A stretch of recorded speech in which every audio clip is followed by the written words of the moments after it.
Hello everyone, good morning বলে আমি আমার ভিডিওটা স্টার্ট করলাম। দেখো, সকালে যেটা কাজ থাকে বিছানা তোলা, ঘর সব পরিষ্কার করা, সেটা আমার করা হয়ে গেছে। তো আমি তোমাদের সাথে একটু শেয়ার করে নিলাম রোজকারের মতন। তারপরে সকালের খাবারে ছিল আলু আর ডিম দিয়ে তরকারি, রুটি। আর এদিকে আমার ভাত নামানো হয়ে গেছে, এখানে আমার চিকেনও কষানো হয়ে গেছে, দেখতেই পাচ্ছ। আর চিকেন কষা খেতে কার কার ভালো লাগে একটু কমেন্ট করো তো, আমার তো খুব ভালো লাগে। তো আমিও চিকেন কষা একটু খেয়েও নিয়েছিলাম। আর হয়েছিল পেঁয়াজকলি ভাজা আর চিকেন, এটাই ছিল আজকের মেনু। তারপরে দেখো আমি এবারই চলে আসলাম আর সবাইকে সারপ্রাইজ দিলাম। এই দেখো আমার মানু কি সুন্দর চুটকি বেঁধেছে আর পুরো মেয়ে মেয়ে লাগছে। আর এসেছি, মা বললো চো আজকে আমাদের বাড়ি একটু খেতে আয়।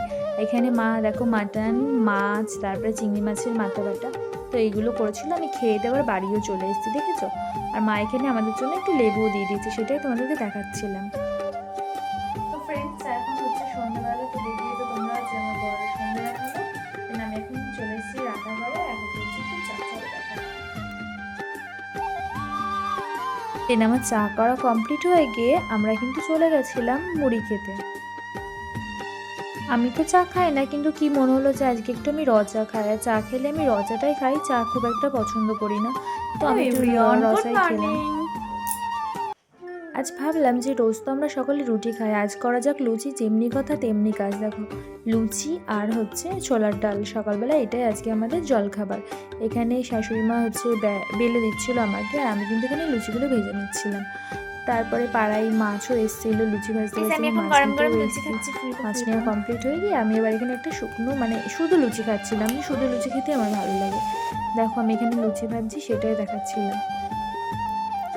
তো তার এখানে এক গামলা লুচি আমার করা হয়ে গেছে, এখানে আমার বর খাচ্ছে।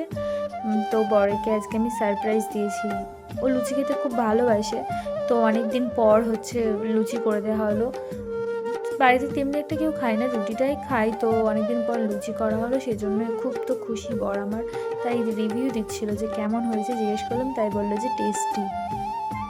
তো বর আমার এখানে খাওয়া দাওয়া করছে, করুক।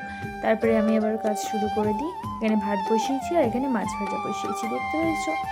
আর এই ছোটো ছোটো পার্শে মাছগুলো কাদের কাদের খেতে ভালো লাগে অবশ্যই কমেন্ট করবে। আর এখানে হবে পুঁই মাছের তরকারি।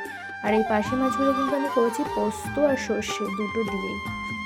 তো মাছ আমার করা কমপ্লিট হয়ে গেছে, দেখতেই পাচ্ছ কেমন দেখতে লাগছে, একটু কমেন্ট করো তো। আর এখানে আমার ভাতও কমপ্লিট, আর এখানে ডাটা চচ্চড়িও কমপ্লিট। তো আজকে লাঞ্চের মেনুতে আমাদের এইগুলোই। দেখা হচ্ছে নেক্সট কোনো ভিডিওটা ভালো লাগলে সাবস্ক্রাইব করবে।